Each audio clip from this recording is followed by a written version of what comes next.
Assalamualaikum. Selamat datang di panduan visual kita kali ini. Hari ini kita bakal mengubah Anda dari yang mungkin masih canggung saat melihat lembar kerja digital menjadi seorang analis data yang penuh percaya diri. Kalau Anda pernah merasa kewalahan melihat ribuan kotak kosong di layar monitor, tenang saja, kita akan menaklukkan hal itu bersama-sama di sini.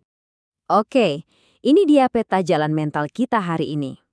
Kita akan menaklukkan 4 kompetensi inti secara bertahap. Pertama, anatomi lembar kerja digital. Kedua, menghidupkan angka dengan formula. Ketiga, seni visualisasi data. Dan yang terakhir, analisis data cepat cerdas. Nah, kita langsung masuk ke bagian pertama. Anatomi lembar kerja digital. Sang kanvas.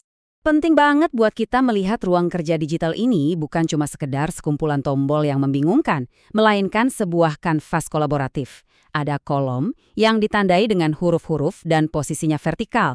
Terus ada baris yang berupa angka-angka berjajar horizontal. Nah, titik pertemuannya itu yang namanya sel. Memahami alamat sel ini seperti A1 atau B10 adalah syarat mutlak sebelum Anda mulai menulis formula apapun. Ibaratnya kalau Anda nggak tahu persis di mana letak data Anda nggak akan bisa mengolahnya. Biar kerjanya makin ngebut, coba deh sesekali tinggalkan mouse Anda. Gunakan kombinasi kontrol ditambah tombol panah buat langsung melompat ke ujung data. Tambahkan tombol shift dan panah untuk ngeblok seluruh data Anda dengan cepat. Dan ini dia pahlawan kita semua, perintah Ctrl plus Z.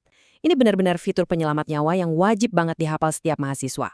Salah ketik atau rumusnya berantakan, tinggal ando.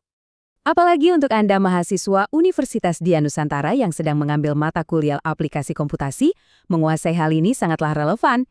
Harus selalu diingat bahwa menguasai fitur kolaborasi berbasis cloud ini super krusial buat kesuksesan tugas-tugas kampus. Asiknya lagi, Anda bisa lihat langsung siapa saja rekan kelompok yang lagi aktif mengerjakan file tersebut secara real-time. Sip, kita lanjut ke bagian kedua. Menghidupkan angka dengan formula, sang percikan. Disinilah keajaibannya terjadi. Formula itu ibarat kekuatan super statistik yang Anda miliki buat memecahkan masalah akademik sehari-hari. Pakai sum buat menghitung total pengeluaran praktikum bulan ini. Pakai average untuk mengecek rata-rata nilai kuis di kelas. Kalau mau rekap absensi dengan cepat, ada count. Terus pakai max dan min buat mencari tahu siapa sih yang skor TOEFL-nya tertinggi atau terendah. Dan jangan lupakan fungsi if. Ini canggih banget. Anda bisa menentukan status lulus atau gagal secara otomatis berdasarkan syarat-syarat yang Anda tentukan sendiri. Tapi hati-hati, Anda harus paham perbedaan kritis antara referensi relatif dan referensi mutlak. Secara default, waktu Anda menyalin rumus ke baris bawahnya, alamat selnya bakal ikut bergeser secara otomatis. Nah, itulah referensi relatif. Tapi gimana kalau ada satu sel yang harus jadi patokan pasti, kayak nilai kurs dolar atau ambang batas nilai KKM? Disinilah referensi mutlak beraksi. Anda tinggal tambahkan simbol dolar. Simbol ini bertindak layaknya jangkar yang mengunci sel tersebut supaya mencegah error perhitungan beruntun yang sering banget bikin frustrasi. Lanjut, kita masuk ke bagian ketiga, seni visualisasi data sang gambar. Angka yang akurat aja seringkali belum cukup. Fokus kita sekarang adalah menyulap hasil perhitungan yang rumit itu menjadi cerita visual yang kuat dan bisa dipahami cuma dalam 5 detik. Alur kerjanya cukup simpel. Pertama, bersihkan dulu datanya. Pastikan nggak ada sel yang kosong atau format yang salah. Kedua, seleksi rentangnya. Blok area data Anda, dan pastikan judul kolomnya ikut terblok. Ketiga, klik menu Insert Chart.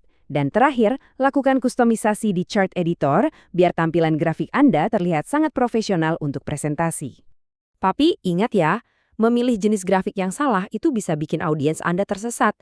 Jadi panduannya seperti ini.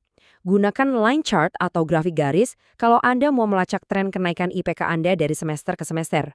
Gunakan kolom atau bar chart untuk membandingkan jumlah mahasiswa antar jurusan. Ingin melihat persentase atau komposisi jenis kelamin di kelas? Pie chart jawabannya. Dan kalau Anda mau melihat korelasi antara dua variabel, misalnya hubungan antara jam belajar dan nilai ujian, pastikan Anda menggunakan scatter plot. Akhirnya, kita tiba di fase pamungkas perjalanan kita.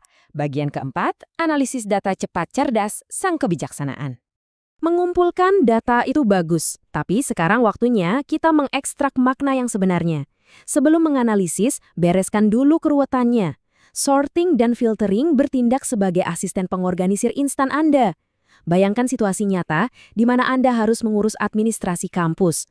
Dengan filtering-filtering, Anda bisa dengan cepat menyaring daftar yang panjang untuk melihat secara persis siapa saja mahasiswa yang belum membayar uang kuliah UKT.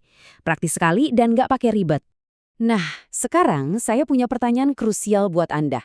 Coba pikirkan, jika Anda dihadapkan pada lembar kerja yang sangat penuh, bagaimana sih caranya merangkum ribuan baris data tersebut cuma dalam hitungan detik? Nggak mungkin kan dihitung manual satu-satu? Jawabannya adalah pivot table. Ini dia senjata utama dan paling mutlak buat analisis Anda. Alat super canggih ini memungkinkan Anda merangkum set data yang sangat masif. Katakanlah, daftar panjang transaksi kantin kampus selama 1 bulan penuh, dan Anda bisa langsung tahu item apa yang paling laris tanpa perlu menulis satu formula pun. Saya ingin banget menekankan filosofi inti ini. Analisis tidak selalu berupa angka, bisa juga berupa warna. Nah, fitur conditional formatting merepresentasikan hal ini dengan sangat brilian.